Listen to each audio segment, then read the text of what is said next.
The wind screamed like a beast over the frozen sea.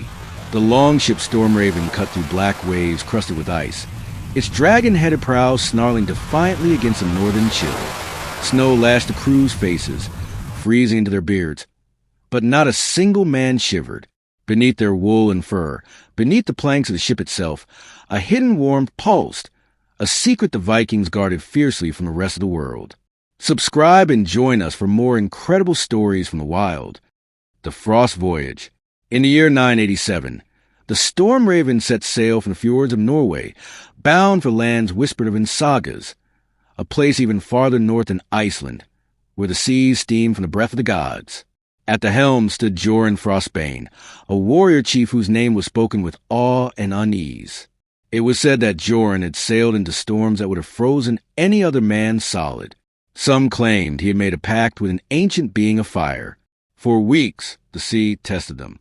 Icebergs loomed like mountains. The aurora flickered green and ghostly across the sky. And yet, the crew stayed warm, not from torches or hearths. Fire on a ship could mean death. The wind would blow embers into the sails, and the whole vessel could be lost in flame. But there was warmth, always warmth. The secret of the Emberheart. At night, when the stars were veiled by snow, Jorund descended into the belly of the ship. There, beneath layers of thick oak and tar, sat a smooth, black stone the size of a man's skull. It glowed faintly red, not like flame, but like a living ember buried in ash. The crew called it the Emberheart. No man dared touch it, save Jorund, when his hand rested upon it. Warmth radiated to the hull, flowing into the benches, the oars, and even the breath of the men. The longship itself seemed alive, a beast with a heart of molten heat. "How does it work, Jorund?" asked Hakon, his second-in-command, one night. "No fire, no smoke, yet it keeps us warm when the sea itself freezes." Jorund only smiled, his eyes reflecting the stone's red glow.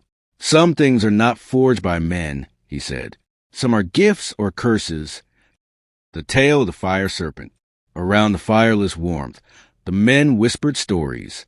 Long ago, when Jorund was young, he had sailed alone into volcanic lands of the north, where mountains spat fire into the sky. There, he found a serpent made of flame that slithered from the heart of the earth. He fought it for 3 days, and when he struck its head with his axe, it shattered into molten fragments. One piece cooled in his hand, turning into the black stone that now warmed the Stormraven. But those who listened closely to the creaking timbers swore they could sometimes hear hissing, like the breath of something sleeping deep below. The price of warmth. Weeks passed, and the ice thickened. The Stormraven neared the edge of the world, where the sea met glaciers taller than castles. They found no land, no prey, only silence and the endless white. Then the warmth began to fade.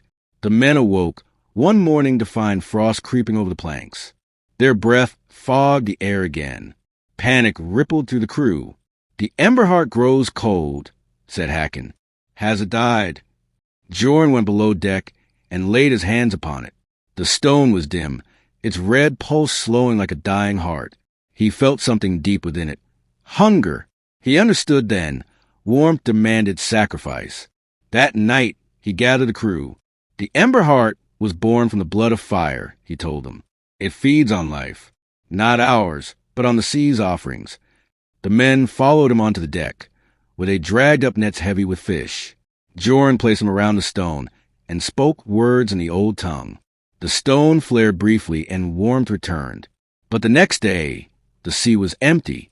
No fish, no birds. Even the wind seemed to hold its breath. Whispers beneath the ice. On the 7th night, the men heard something moving beneath the ship, a rumble, low and deep like distant thunder underwater.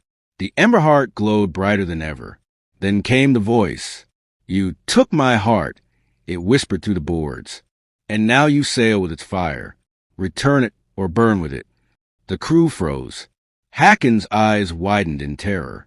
"By the gods!" the serpent. The Stormraven rocked violently. Ice cracked and water hissed. A shadow, vast and coiling, passed beneath the hull. Jorund stood firm. "You cannot have it," he said to the dark sea. "It is ours now, the warmth of men against the cold of gods." But the sea roared back. The battle beneath the aurora. The ice split open as a fire serpent rose, a colossal being of molten rock and steam. Its eyes burned like twin suns. The aurora flared blood-red above as the sky itself had caught fire. The men drew their axes. But what weapon could wound the heart of the world? Jorund seized the Emberheart, lifting it above his head. "You want it?" he shouted into the storm. "Then take it." He hurled the glowing stone into the creature's open maw. For a heartbeat, the world went silent. Then, with a roar that shattered ice for miles, the serpent burst, a blinding explosion of light and heat that melted the sea around them. When the smoke cleared, the Stormraven floated in a ring of steaming water, surrounded by ice cliffs glistening like glass. The men were alive. The warmth remained gentle, natural, as if the sea itself now carried a hidden flame. But the Emberheart was gone.